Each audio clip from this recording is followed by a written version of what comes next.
மாயன் உரைக்க மறையோ நகம் மகிழ்ந்து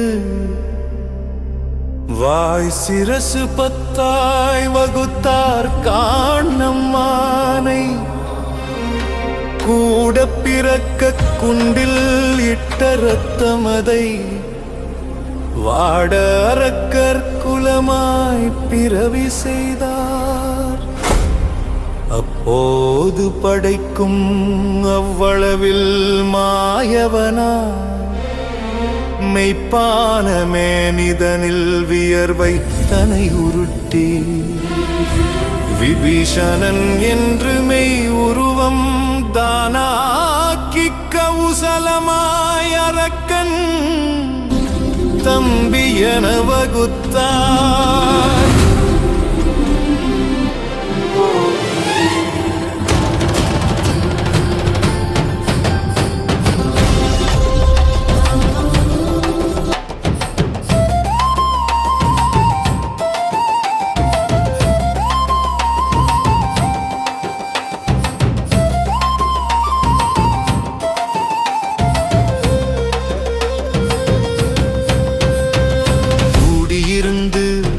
அரக்கன் குறி அறிந்து வேடிக்கையாக வீற்று இரு என்று ரைத்தார்.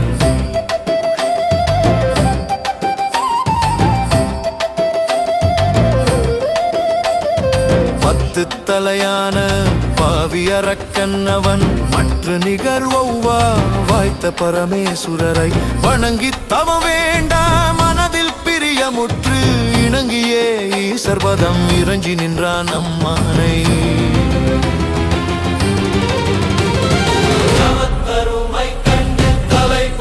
அரக்கனுக்கு சிவத்தலைவர் ஆனோர் செப்புவார் அம்மானை. காது 2 10 கண் 20 உள்ளோனே ஏது வரம் வேணும் இப்போது சொல்லும் என்றார்.